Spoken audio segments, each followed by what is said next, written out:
Bienvenidos a Delfino con Negocios, soy Giovanni Delfino y hoy estamos en otra edición de Resumen Semanal desde Washington a las 7 como siempre, como todos los viernes y por supuesto con Leonel Paredes desde Buenos Aires. ¿Cómo te encuentras, Leonel? ¿Cómo está, Giovanni? Muy buenas tardes, muy buenas noches para ustedes, buenas tardes también, buenas noches para acá, buenas tardes para ustedes. Muy bien, la verdad me encuentro bien, con noticias, hay muchas noticias que la verdad bastante revelantes y además con dos invitados sumamente interesantes, ¿no, Giovanni? Claro que sí, tenemos a dos invitados muy buenos. Primero con Janet Ceja, que es presentadora de TV y periodista de viajes.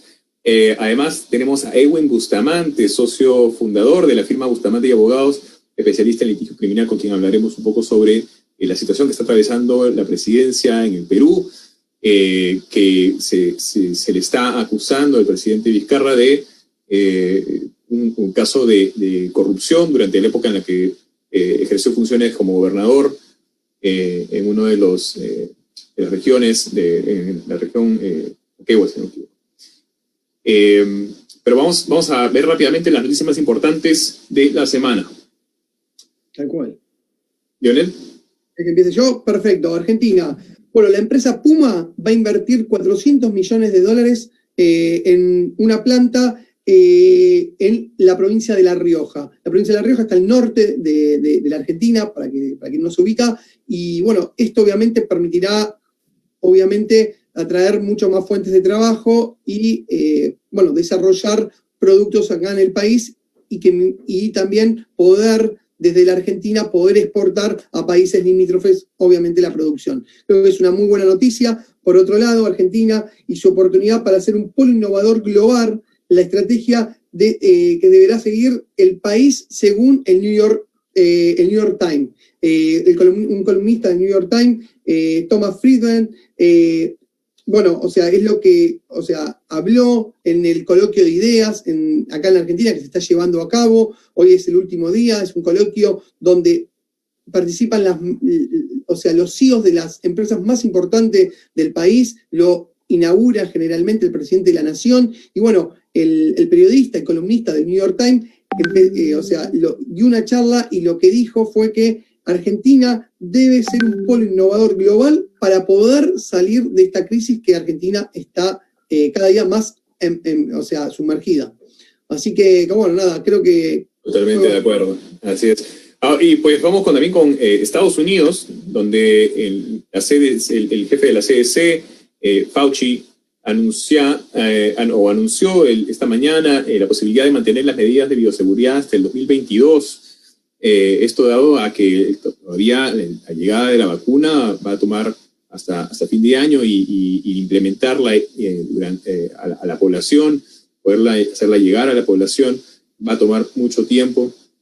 Entonces no se acaba en el 2021 estas medidas, esto podría extenderse hasta el 2022, muy probablemente. Además, en Estados Unidos, Goldman Sachs advierte una mayor pérdida de empleos con aumento de fusiones jumbo. Grandes corporaciones están haciendo adquisiciones, fusiones, de las cuales resultar en grandes despidos, y esto podría empeorar la situación del empleo en los Estados Unidos. Por otra parte, además en Estados Unidos también Pfizer apunta al lanzamiento de la vacuna a fines de noviembre, como dijimos ya. Están tratando de que la vacuna esté lista para empezar a distribuirse a fines de noviembre. Y en el Perú, primer país, llega a batir récord como primer país con más de 100 muertes por cada 100.000 habitantes, seguido por Bélgica, Bolivia, Brasil, Ecuador y España en ese orden. Después de las entrevistas que tendremos el día de hoy, vamos a comentar un poco más sobre estas noticias. Pero así que vamos primero con Janet Ceja. Tenemos a Janet Ceja, presentadora de TV y periodista de viajes, con quien hablamos el día de hoy. Bienvenida, Janet, ¿cómo te encuentras? Hola, mucho gusto, gracias. Estoy muy bien aquí en Estados Unidos, gracias. Gracias, muchas gracias por permitirnos esta entrevista para conocer un poco sobre tu perspectiva, también sobre el viaje y con la situación del turismo en los Estados Unidos. Primero, coméntanos un poco sobre tu historia, para quienes no te conocen aún, sobre tu experiencia y a lo que te dedicas en el mundo de la industria del turismo en los Estados Unidos. Claro, bueno, primero soy una periodista hace 12 años, he trabajado en los periódicos, en televisión, en la industria de entretenimiento, hacía las alfombras rojas en todos los eventos en Hollywood por unos años. También trabajé por deportes en Los Ángeles y he ido a Argentina, Buenos Aires. También he ido a un partido de Boca Juniors. Me invitaron, que fue una experiencia. Me encanta Argentina, primero.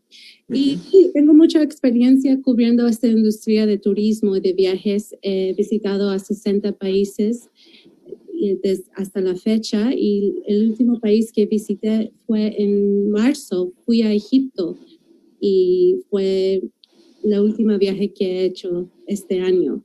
Y estando en Estados Unidos, estamos pasando por muchos tiempos difíciles, especialmente en viajes, porque la situación de COVID sigue creciendo y bajando y nunca se ha estabilizado. Entonces, nosotros aquí en Estados Unidos estamos limitados a donde podemos ir. Entonces, sí, es muy interesante, y como saben, en 3 semanas tenemos nuestras elecciones para el presidente. Entonces, es un año histórico.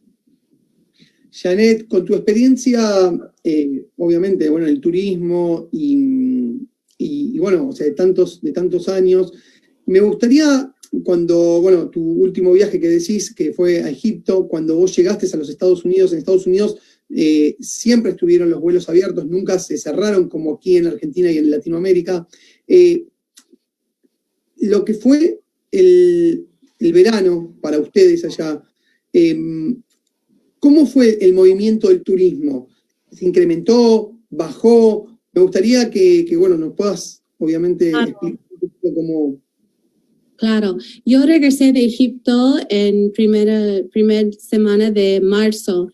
Entonces, en ese tiempo, Egipto empezó a cerrar sus hoteles, después cerraron su aeropuerto. Yo cuando regresé a Los Ángeles dije, claramente me van a hacer un examen, me van a tomar la temperatura. En Estados Unidos me imagino que todo va a ser más controlado, y no, esa no era la situación. En marzo pasé por inmigración muy rápido, no me preguntaron de dónde vine. Nadie tenía guantes en ese tiempo en el aeropuerto, no me preguntaron ni tenía que llenar una forma. En Egipto sí tuve que hacer eso. Entonces, no creo que Estados Unidos estaba preparado como estamos preparados ahora. En ese tiempo, muchos países todavía estaban abiertos. Ahora, nomás podemos visitar como 20 países, 20 de 190 algo países. Entonces, el verano fue muy difícil en Estados Unidos porque muchos de nosotros estábamos encerrados en nuestras casas. No podíamos salir y menos viajar afuera si no era importante. Entonces, lo que están haciendo muchos americanos en el verano es viajar entre su estado, por ejemplo, entre California, o van a parques nacionales como Yosemite o Sedona, van a parques donde hay aire libre y donde se sienten seguros. Y muchos están viajando por coche, están manejando. Muchas personas no han volado desde el marzo. O sea que las líneas aéreas, por más que estaban abiertas, también se vieron afectadas al poco turismo, obviamente, que se dio. De hecho, también recordemos que Disney cerró y hace un par de meses que abrió. Es así, ¿no? Ahí en Los Ángeles pasó lo mismo con Disney. Claro, y de marzo a mayo en Los Ángeles, los restaurantes estaban cerrados, solo podías llamar y recoger tu comida, todo el cine, conciertos, todo que puedes imaginar, y los Disney, como tú dices, todo que puedes imaginar con mucha gente se cerró. Entonces, los únicos lugares que estaban abiertos fue la tienda, la oficina postal, farmacias, y también en Los Ángeles pasó muchas protestas por lo que pasó por George Floyd. Entonces, también había una época que no podíamos salir pasado 9, 10 de la noche. Fue un tiempo muy, muy interesante. También los azotó el tema de los incendios, que lamentablemente viene año tras año. Y con la industria del turismo, o sea, en sí, cerraron muchas agencias de turismo en los Estados Unidos. ¿Cómo estás viendo esta industria? También sé que vos tenés una empresa de turismo. Me gustaría saber, ¿el mismo gobierno estadounidense financia, les dio algún subsidio? Acá se lo denomina subsidio, no sé cómo, si me entendés la palabra. Sí, se ofreció. Coméntanos un poco sobre eso. Sí, claro. No creo que en verano pasaron un stimulus package. También hicieron muchos, ¿cómo se dice en inglés? Aquí le dicen loans que hicieron a negocios. Sí, préstamos, préstamos para las empresas con intereses casi en cero. Y eso también ayudó a las aerolíneas, ayudó a las agencias de viajes, pero eso nomás duró un tiempo y hasta la fecha, este mes, creo que el Congreso y los senadores de Estados Unidos no se podían poner en acuerdo por un segundo paquete económico que necesitan. Y esta semana, por ejemplo, Aerolínea Delta, United, reportaron billones en perdidos, en dinero perdido de este año. Entonces, necesitan más ayuda, pero el gobierno ahorita, especialmente porque estamos pasando por una elección de presidente, es un tiempo muy difícil, porque ¿dónde se ponen las prioridades, verdad?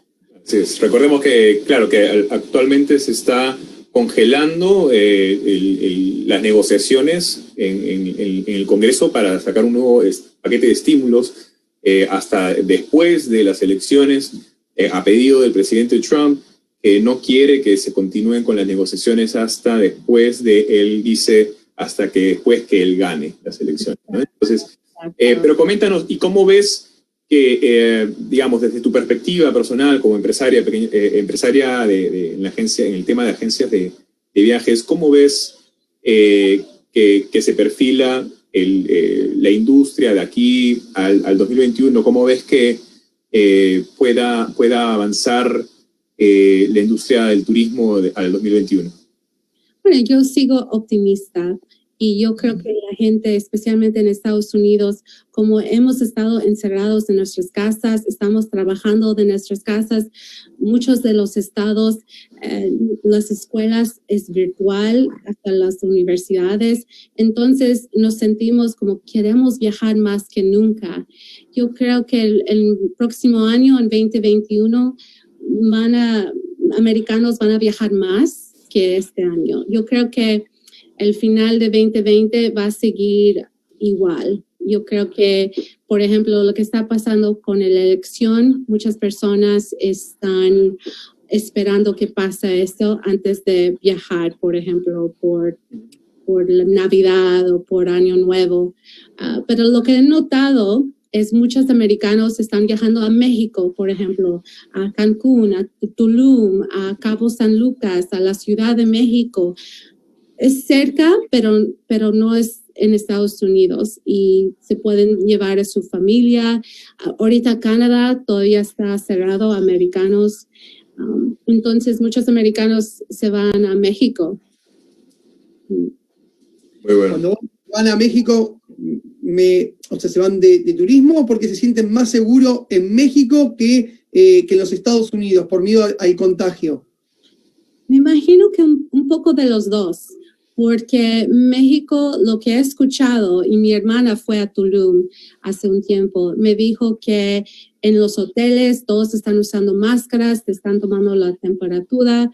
México, su economía depende mucho de turismo. Ellos se están cuidando en ese aspecto. Entonces, yo creo que los americanos se sienten un poco más seguros ir a México porque tampoco es muy lejos de un vuelo. Por ejemplo, ir a Egipto, que desde Los Ángeles es como 16 horas y claro, no es un vuelo directo, entonces tienes que pasar por París o tienes que pasar por Roma, y ahorita París está pasando por un tiempo difícil, como el presidente Macron acaba de decir que tienen que cerrar bars, no pueden salir después de las 9 o 10 de la noche por las próximas 4 semanas. Entonces, por ejemplo, si quieres ir a Egipto, ¿dónde pasas tu conexión? ¿Dónde es seguro? ¿Qué está abierto? Y yo creo que los americanos que se preocupan es si se van lejos, ¿qué tal si ese país cierra sus aeropuertos o cierran y estás lejos de tu país? ¿Qué vas a hacer? Yo creo que México está cerca, que la gente se siente segura ir y poder regresar rápido. Además, recordemos que Trump cerró como las fronteras a Europa, y Europa lo mismo con los Estados Unidos, y la verdad que eso creo que también es como que, no sé si se metieron, ya tienen una guerra comercial con China y ahora es como que hicieron lo mismo, algo con Europa, y la verdad que no cayó muy bien. Y la otra vez un periodista amigo tenía que viajar desde París a Miami por los Emmy, porque obviamente estaba nominado a un Emmy, y decidió venir a Buenos Aires y de Buenos Aires quedarse acá, porque si no tenía que ir a México y hacer una conexión con los Estados Unidos. Es como decís vos, bastante estrambótica la conexión, bastante pasar por varios países. Sí, además vemos que existen países que están realizando acuerdos para que hayan viajes entre ellos únicamente mientras suceden estas aperturas poco a poco, por ejemplo el caso de Japón con Singapur, entre otros, y así por ejemplo en Estados Unidos podría darse esto. ¿Sabes si Estados Unidos está buscando abrir poco a poco con otros países o únicamente o está dejando que el mercado poco a poco vaya abriendo las relaciones turísticas así de manera orgánica? Yo creo que Estados Unidos y los americanos, si quisieran viajar a todos los países, pero yo creo que más que nada son los otros países que no quieren que sus ciudadanos vengan a visitar Estados Unidos. La situación aquí no está controlado. Por ejemplo, es lo que dijo Canadá, que no quieren que nosotros vamos a Canadá o Canadá visitan Estados Unidos hasta que controlamos la situación aquí. ¿Verías como una alternativa o al menos ves que los americanos están viendo alternativas para viajar dentro del país en vez de salir fuera del país? Sí, eso es lo que están haciendo muchos americanos. Es muy popular, por ejemplo, viajes en el carro, van a otro estado, ahorita ya podemos ir a Hawái. Hawái abrió para americanos, y si queremos ir a Hawái, por ejemplo, tenemos que tener una prueba negativa de COVID desde 72 horas o tenemos que hacer cuarentena por 14 días cuando llegamos a Hawái. Y Hawái, como son islas y es muy pequeño, son muy estrictos allá, más que nada. Entonces, es interesante, pero americanos, yo unos datos que 8,000 visitantes llegaron esta semana a Hawái. Sí, y además estuve viendo algunos resultados acá de los Estados Unidos, y justamente se veía que había aumentado las ventas y los viajes hacia destinos alejados de las ciudades, lugares apartados en el campo, y que estas zonas, estos centros turísticos apartados, estaban viendo, digamos, un boom de sus ventas y mucho mayor al que en cualquier otro año, digamos, de las últimas décadas. ¿Podría ser esto un boom del turismo interno que podríamos esperar que se mantenga hasta el 2022 tal vez? Sí, lo que está pasando es, por ejemplo, que estamos en California o Hawái, cualquier estado, estamos ayudando a nuestra economía local. estamos ayudando a los restaurantes locales, los negocios de familias, los hoteles. Lo que están haciendo unos hoteles en Los Ángeles, por ejemplo, es están usando sus cuartos como oficinas. Muchas personas están trabajando desde sus casas, pero si quieren salir, pero estar seguros, pueden ir a un hotel y usar un cuarto como una oficina por un día, 2 días. Es algo que los hoteles están teniendo ideas y son muy creativos, porque ellos también necesitan llenar los cuartos, necesitan para que puedan sobrevivir, y unos hoteles desafortunadamente en Nueva York, en Los Ángeles han cerrado o están muy cerca de cerrar por estos tiempos difíciles, porque... Claro que sí. Janet, la pregunta de mi parte que te hago, ¿sabés si desde el gobierno de Trump o del ministro sería de la oficina de turismo están pensando para traer turismo a los Estados Unidos, algunos incentivos o, no sé, o medidas que se puedan lanzar? No sé, te lo pregunto o sea, justamente si sos especialista en turismo. Yo me imagino que sí, pero honestamente en Estados Unidos lo que más es importante ahorita es sobrevivir entre Estados Unidos mismos. Por ejemplo, los hoteles, las aerolíneas, los restaurantes, las agencias de viajes, operadores de tours, todos están ahorita tratando de sobrevivir. Entonces están pensando en ahorita más que afuera, porque de todos modos mucha gente no puede llegar a Estados Unidos y no podemos ir a muchos lugares. Entonces yo creo que la urgencia es tener más ayuda del gobierno, y desafortunadamente ahorita están en muchas cosas enfocada, por ejemplo, en la elección, están por el próximo juez. Entonces, muchas personas en la industria de viajes están pidiendo a sus senadores y Congreso que les ayudan para que puedan sobrevivir para el próximo año. La aerolínea United, yo creo que fue 1.8 billones de dólares perdidas que han reportado. Sí. Correcto. Muchas gracias, Janet, por habernos permitido estos minutos para poder conversar contigo y conocer sobre la situación de lo que está sucediendo, bueno, en la industria de turismo en los Estados Unidos. Espero te podamos tener una vez más muy pronto en el programa. Me encantaría. Gracias. Muchas gracias. Gracias. Bueno, muy interesante, Giovanni, lo que... Así es. Realmente la situación en los Estados Unidos es bastante complicada.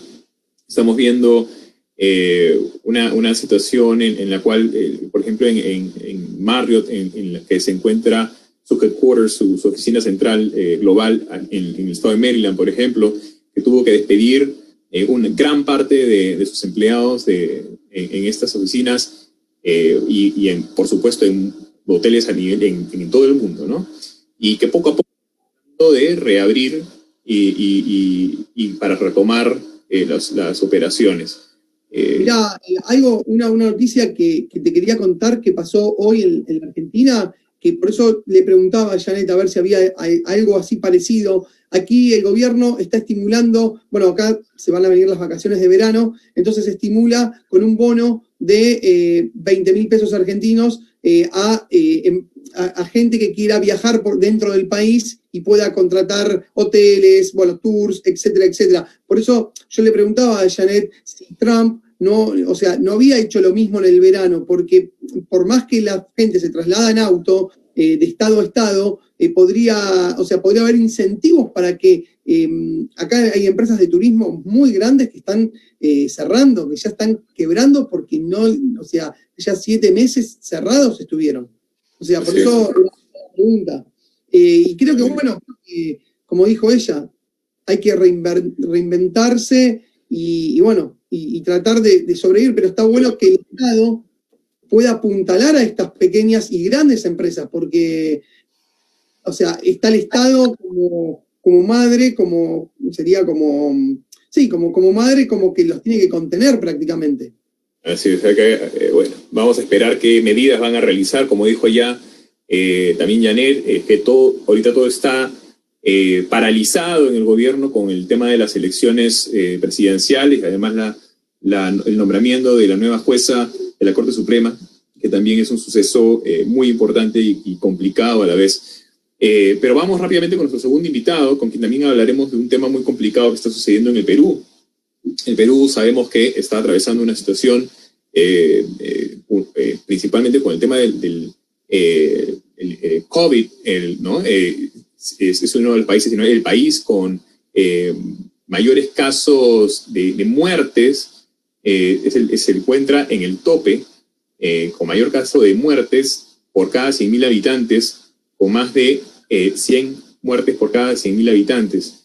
Los pone en el tope de la lista a nivel mundial, y esto además ahora se suma la situación del presidente Martín Vizcarra, quien ha sido acusado de corrupción, posiblemente, bueno, se dice que durante las funciones que ejerció cuando fue gobernador, y para eso tenemos de invitado a Edwin Bustamante, socio fundador de la firma Bustamante Abogados, especialista en litigio criminal, con quien hablaremos sobre esta situación.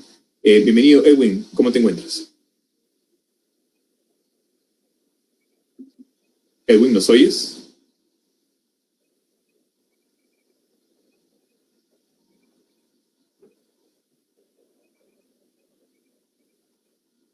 Creo que tenía un problema, ya está entrando ahora, ¿sí? Bienvenido, Edwin, ¿nos oyes? Hola. Bienvenido. Hola. Muchas gracias por estar con nosotros y por permitirnos esta entrevista y conversar sobre la situación que se está atravesando en el país, en el Perú, en referencia a la acusación de corrupción al presidente Martín Vizcarra. ¿Cómo te encuentras, Edwin? Bien, gracias por la oportunidad y bueno, bastante preocupado por la situación política que vive mi país. Realmente nos encontramos en una situación delicada, políticamente hablando. Y coméntanos un poco sobre cuál es digamos, el caso, la situación, y para quienes aún no están informados sobre lo que se está atravesando en el país. Bien, particularmente Martín Vizcarra representaba hasta hace poco una franca y abierta lucha contra la corrupción. Y me incluyo dentro de los ciudadanos peruanos que francamente considerábamos que él representaba esa bandera de lucha, ¿no? Contra este flagelo internacional. Sin embargo, conforme se ha venido dando el desarrollo de su gobierno, han salido un sinnúmero de cuestionamientos. Y como reza este viejo dicho, cuando el río suena es porque piedra trae, hasta que ha llegado a un punto ya desencadenante, en el sentido que incluso ha llegado a aparecer un colaborador eficaz en su contra. Entonces, la situación de Vizcarra y del gobierno y del desgobierno peruano ha ido de menos a más. Y hoy en día está afrontando una situación que yo creo que a estas alturas ya justificaría una vacancia. Sin embargo, hay circunstancias que permiten, o por lo menos exigen, no tomar ese camino constitucional y permitir que termine su mandato el próximo año, ¿no? Que ya está próximo a vencer también. Claro que sí.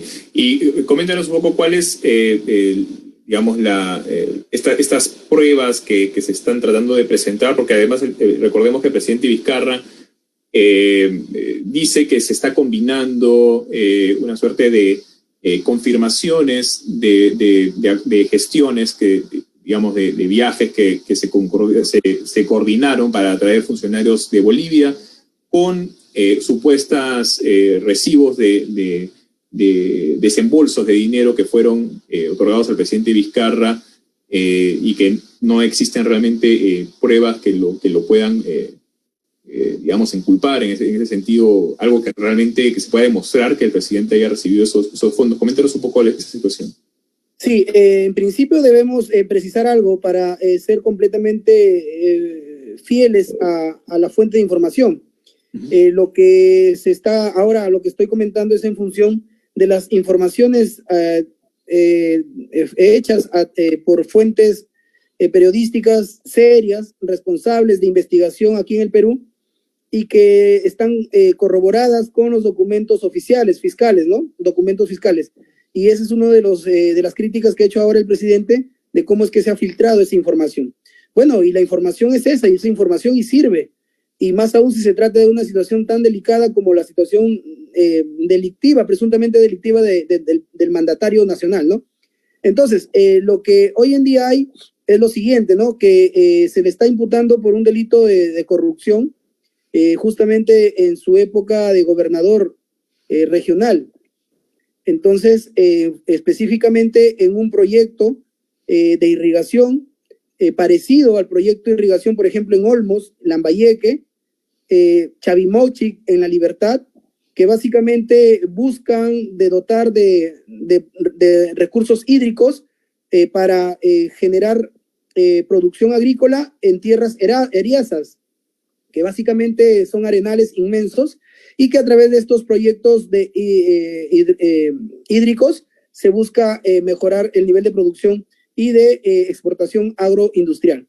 Entonces, en ese contexto, por propia versión de Vizcarra, porque él mismo ha salido a referir, a dar su testimonio de descargo ante el noticiero Panorama en el Perú, que déjeme decirte, mantiene una línea independiente con la periodista Roxana Cueva. Él mismo ha reconocido que efectivamente sí ha pedido a la empresa privada que se le otorgue, se le flete vuelos privados, avionetas para transportarse con funcionarios bolivianos que estaban interesados en el puerto de Hilo. Entonces, el cuestionamiento se basa en función del contexto, del momento en el cual el presidente Vizcarra ha solicitado esa entre comillas, donación. Entonces, ese es el primer cuestionamiento que se le hace, ¿no? ¿Es correcto que un presidente de gobierno regional, en el marco de un proceso de licitación, pueda él, a posteriori, pueda haber pedido este tipo de donación? Ese es el primer punto de cuestionamiento. Y lo fundamental en este caso es que ese pedido se ha hecho cuando él era gobernador, todavía era gobernador, y el proceso de licitación se encontraba en ciernes. Y incluso ha señalado como una cuestión de descargo que Naciones Unidas ha participado, poniendo a Naciones Unidas como un ente fiscalizador y equiparándolo a un a un control de calidad, en el sentido de que él no tenía nada que ver con el inicio, el desarrollo y la culminación de esta licitación. Cuando todos sabemos, y ese es el segundo cuestionamiento, que los montos con los cuales se hace la licitación obviamente salen de la entidad usuaria, de la entidad requiriente, que en este caso era el gobierno regional. Por lo tanto, afirmar que él no sabía cuál era el monto a licitar, pues es un despropósito, ¿no? Y el tercer punto es la presencia del colaborador eficaz, del aspirante a colaborador. Entonces es curioso cómo es que miden con una vara a ciertos grupos de políticos y cómo es que miden a otro grupo de políticos que están en el poder respecto a la validez de la información del colaborador eficaz. Entonces, en este caso están cuestionando que se trata de un aspirante. Sin embargo, la información del colaborador es real, está dentro de una investigación y obviamente tiene que corroborarse, ¿no?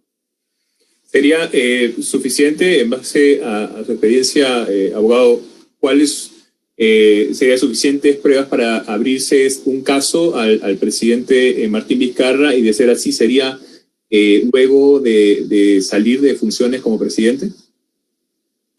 Más que suficiente, hay elementos que exigen abrir una investigación. El problema está que él tiene una protección constitucional, ¿no? Que mientras esté como presidente no puede ser investigado. Sin embargo, yo tengo una postura particular al respecto. Yo creo que la investidura, no tratándose en este caso el hecho relacionado con su condición de presidente de la República, sino con una situación anterior a su condición de presidente, yo creo que haciendo una interpretación adecuada, privilegiando la investigación, la persecución del delito y la investigación, yo considero que no debe existir limitación para que se le investigue hoy en día, estando él al mando, estando como presidente. Es más, el presidente de la Junta de Fiscales del equipo Lavallato, especial Lavallato, el doctor Rafael Velas Barba, ha pedido ya a la fiscal de la Nación, Zoraida Ábalos, que se le permite, se le autorice investigar, aún estando en la presidencia. Por lo tanto, yo creo que es un pedido y es una necesidad en aras de la transparencia no descabellada, y el hecho de que esté siendo presidente no creo que limite. Máxime si los hechos se han dado cuando él no era presidente, era presidente del gobierno regional.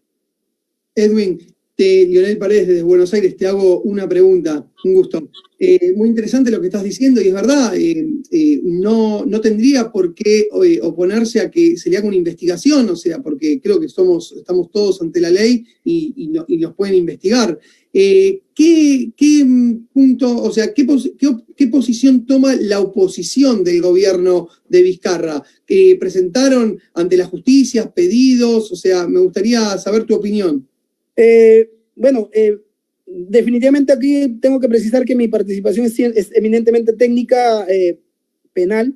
Sin embargo, no estoy ajeno a la realidad política, y en el ámbito político definitivamente. En el ámbito político, las bancadas de oposición están buscando a toda costa vacar al presidente. Sin embargo, no se ha presentado ningún pedido distinto al anterior, ¿no? Por esta situación no se ha pedido ningún tipo de vacancia. Yo creo que están ponderando entre el tiempo que le queda, ¿no? y la proporcionalidad, en todo caso, de pedir a estas alturas un proceso de vacancia. Creo que no le haría nada bien al Perú, no le haría nada bien al país, y en ese sentido creo que están pensando también las corrientes de oposición. Además, se menciona que la posibilidad de que el Congreso esté buscando, además, que se extienda el término y posponer las elecciones de darse un caso de investigación al presidente o de vacancia al presidente, ¿no? Claro, pero eso no, el hecho de que investiguen legalmente aquí en el Perú no sería una justificación o un óbice para que se reprograme o se cambie las fechas de elecciones. Eso sería un despropósito y sería un golpe muy serio a la democracia. No hay sustento legal para ese propósito. He escuchado esa corriente de opinión, pero considero que simplemente es un trascendido. No tiene sustento legal. Edwin, en el caso de que se lo investigara y se llegaría a, a descubrir que sí, que hubo, que cometió un delito, ¿cuál sería la pena máxima que le correspondería al presidente? De acuerdo a tus facultades. Debo precisar que siendo una etapa muy temprana, es más, ni siquiera todavía apertura en investigación, sería dentro del proceso de investigación el trabajo del fiscal de poder identificar qué tipo de delito. Hay penas que van hasta los 10 años de pena efectiva, 8 años, 6 años, 12 años de pena privativa de la libertad, dependiendo del delito. Recordemos que la lucha anticorrupción es una necesidad, es una inclinación internacional, mundial, y Perú no es ajeno a esta corriente y ha reprimido y reprime con penas severas a aquellas personas que cometen delitos de corrupción. Eso se tendría que determinar dentro de la investigación formal que ya se inicie, y las penas pueden ser desde 6, 8, 10 años de pena efectiva de privación de la libertad. Claro que sí. Y además recordemos que, aparte, se acaba de presentar un anuncio de parte del Jurado Nacional de Elecciones que menciona de que tampoco los congresistas van a poder presentarse en las próximas elecciones, los congresistas actuales y los congresistas que participaron en el Congreso anterior no van a poderse presentar a las elecciones. Esto podría, en el caso de que sea una jugada electoral, podría jugarles en contra por supuesto ya no podrían presentarse a las elecciones y resultar una especie de respuesta. Sería posible que esta sea una respuesta a la situación que se ha dado, porque ha sido justamente después de darse esta situación. Mira, no sería novedad, no sería la primera vez que sucede eso. En Perú pues suelen pasar cosas a veces descabelladas, ¿no? Lastimosamente lo tengo que reconocer, pero la institucionalidad muchas veces se ve mellada, horadada en sus bases, y muchas veces se toman marchas y contramarchas.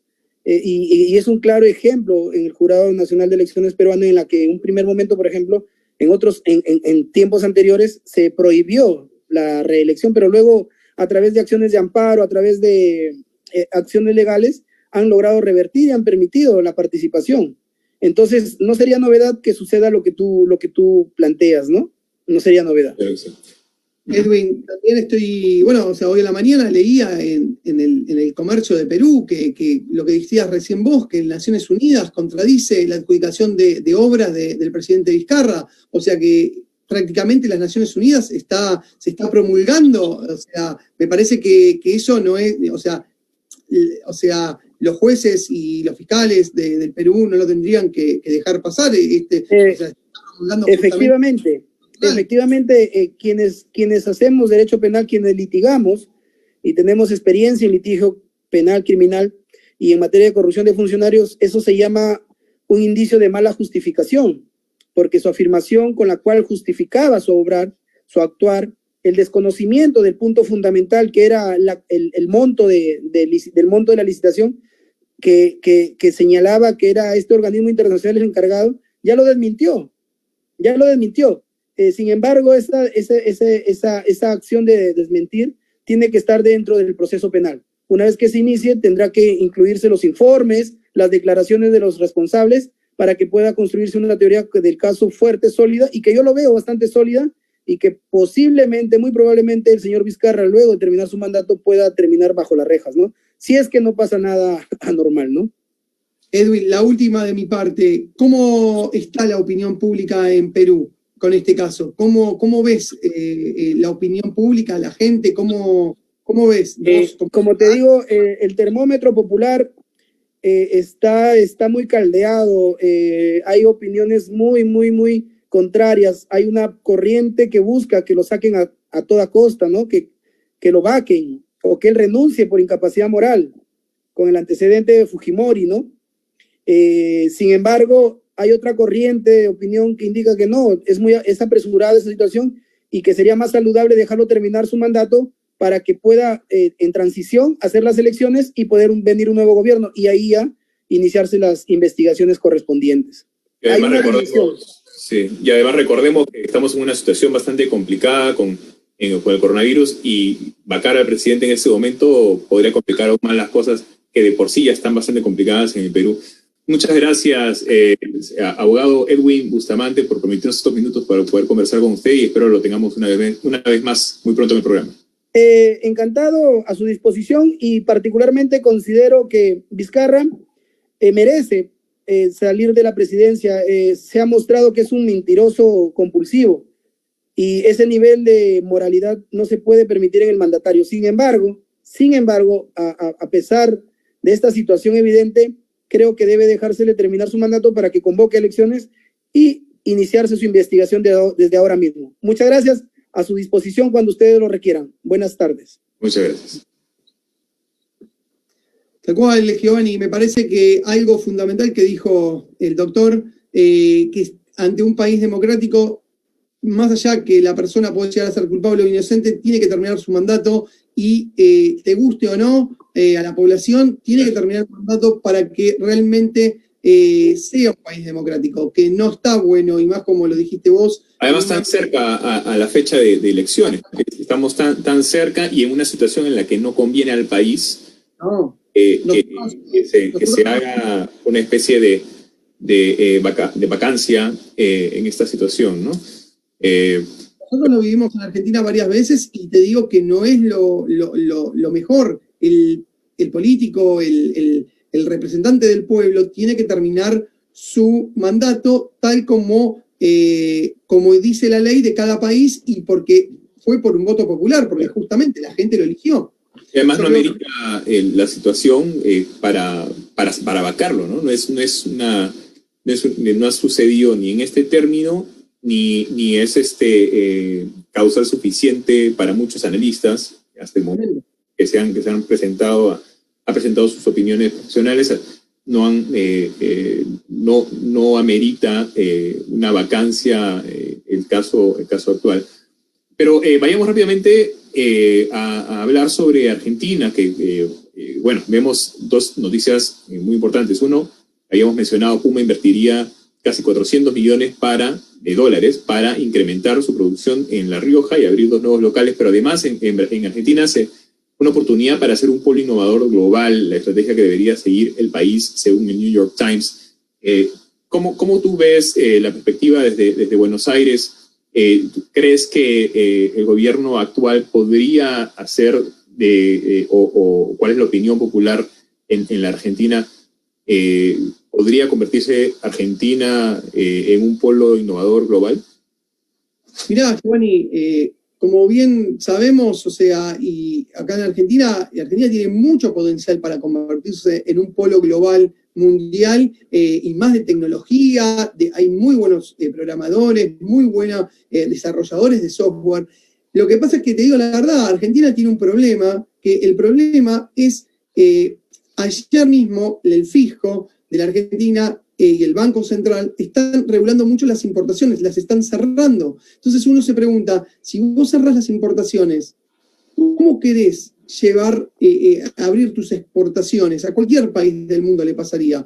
Porque si vos te cerrás, lo que estás logrando es que otros países se cierren y que todo se trunque. Entonces, no podés crecer, vos no podés vivir con lo tuyo, acá en ningún país del mundo, con lo nuestro o con lo de cada uno, porque estamos en un mundo globalizado. O sea, yo lo veo muy bien que Puma invierta 400 millones de dólares en la economía, que la verdad, te soy sincero, o sea, por lo que es la economía hoy en día, 400 millones de dólares es y no es plata, porque obviamente, ante todo, bienvenido sea, pero Argentina necesita más inversiones. ¿Y vos cómo atraes las inversiones? Justamente motivando a las empresas. ¿Qué está haciendo Washington, los Estados Unidos? O sea, están abriendo mercados. Exactamente. O sea, yo lo veo muy probable, pero yo creo que el gobierno le tiene que dar un giro de timón a la economía. Tiene que tener, ya lo dijo la presidenta del Fondo Monetario Internacional, le exigió al presidente argentino que tengan un plan económico, porque sin un plan económico es muy difícil que las empresas puedan venir a invertir a la Argentina.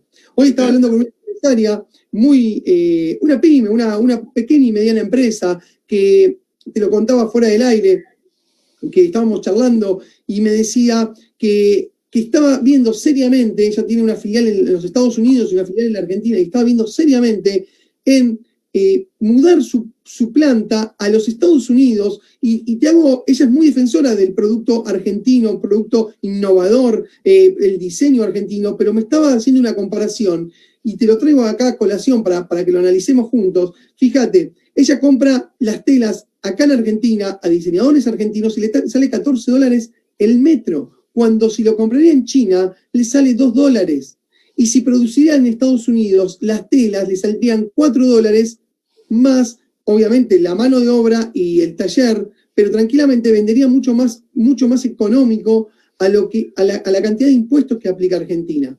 O sea, esto es el gran problema de Argentina. Argentina tiene que bajar los impuestos, tiene que dejar de ahorcar, como decimos acá en Argentina, de agobiar al empresario pyme, al emprendedor, a la persona que quiere iniciar un negocio. No puede ser que vos inicies un negocio en Argentina y tengas el 50% de tu ganancia se te va en impuestos. En una pequeña y mediana empresa en Argentina tiene que pagar a grosso modo, si querés un día podemos ir punto por punto, casi 160 impuestos. Por eso hay un dicho en Argentina que dice que vos empezás a trabajar en marzo y en julio recién terminás de pagar los impuestos, y de julio a enero es tu ganancia. O sea, eso es lo que le pasa a Argentina. Y si Argentina no da no incentiva, no tiene un plan económico realmente serio, es muy difícil que las empresas, que vengan más empresas a invertir en Argentina. Claro, y además las políticas todavía no están muy claras, ¿no? Aparentemente, y por esa razón la economía sigue cayendo, la moneda se sigue devaluando, más empresas están yendo del país, porque no ven un futuro en el mercado argentino. Eso es lamentable porque, yo te decía fuera del aire, Argentina tiene mucho para triunfar, tiene muchísimo, vos mismo me lo recalcabas.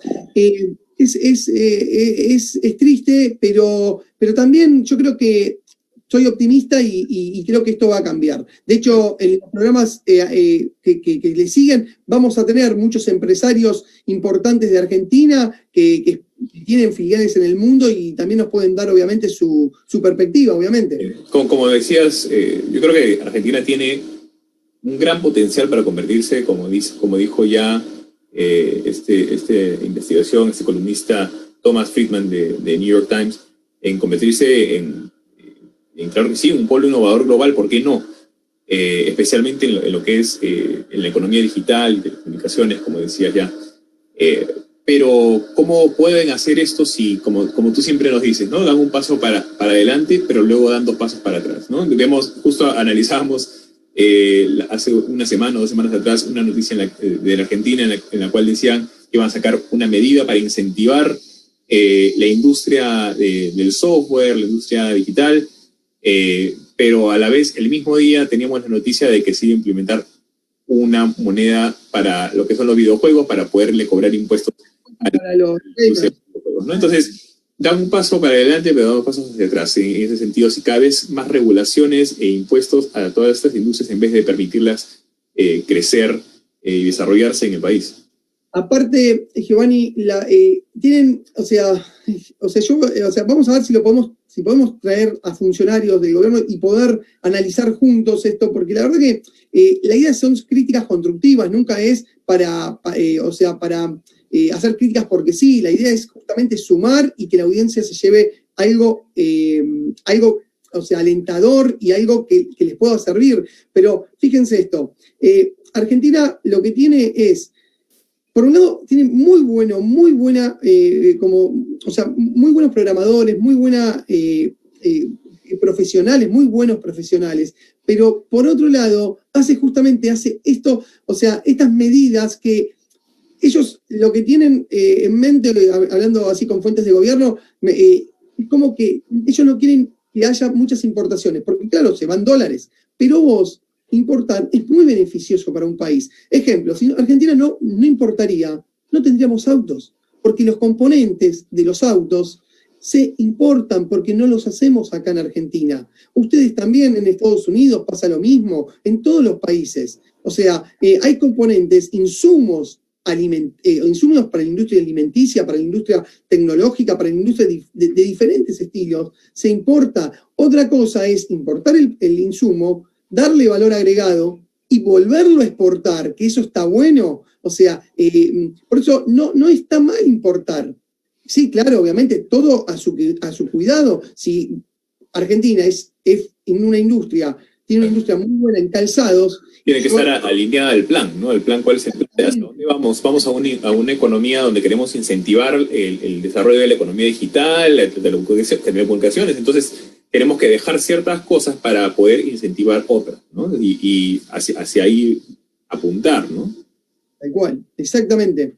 Ese es el análisis que yo te puedo dar de mi perspectiva de cómo lo que se está viviendo acá, el termómetro social y empresarial. En esta semana tenemos el coloquio de ideas, que es un coloquio donde las principales empresas debaten. Estuvo en el coloquio que estuvo con nosotros, que lo entrevistamos, Marcelo Scaglione, que fue ex secretario de la OCDE en el gobierno anterior del gobierno de Mauricio Macri, y justamente en el coloquio, él abrió el coloquio hablando de cómo los países se tienen que abrir para poder salir juntos y poder salir de toda esta crisis global que estamos viviendo. Creo que de esto habló Bachelet también, justamente de que está viendo en América Latina que hay... que los gobiernos cada vez se están cerrando más y ella hablaba de los gobiernos populistas y de que no está bueno cerrarse, sino abrirse. Es un poquito que, creo que yo es una negociación, claro, es una negociación en estas cosas en las cuales se tienen que hacer una balanza y tener un plan. ¿Hacia dónde vamos? Estamos yendo en esta dirección. Entonces vamos a negociar las cosas de tal manera de que tenemos que ver con nuestros socios estratégicos darle ciertas cosas a cambio, apertura en ciertas cosas para nosotros poder también desarrollar otras, ¿no? En las cuales nosotros tenemos una prioridad, un enfoque en ese sentido. Y te di el ejemplo en el pasado, ¿no? De lo que sucedió en el Perú, como el Perú, a pesar de todo, y en contra de muchos empresarios de lo que es la industria textil, por ejemplo, abrió mercado con China, permitió que ingresen productos textiles también de China, pero más allá digamos, de que pueda haber afectado hasta cierto punto a la industria textil en el Perú, más bien lo que hizo es incentivarlos a que produzcan productos de valor, marcas, ya no solamente un textil tratando de competir en precio.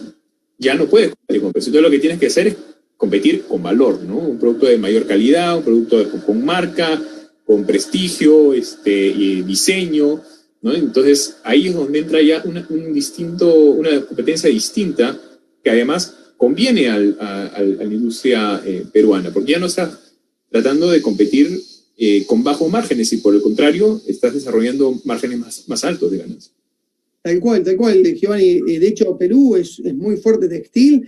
De hecho, bueno, digamos que el mejor algodón es el algodón peruano, y creo que a Perú no le importó abrirse a China, porque China, por más que vengas con precios más bajos, nunca va a tener el algodón que Perú tiene. Es sencillo, es así como decís vos, es saber tus fortalezas y debilidades, obviamente desarrollar las fortalezas, tener en cuenta tus debilidades y poder ayornarse con las importaciones y poder salir con un mejor producto y más competitivo al mundo y darle valor agregado y, como decías vos, meterle diseño, bueno, obviamente, o sea, diferenciarse del resto. Creo que eso es lo que Perú supo hacer.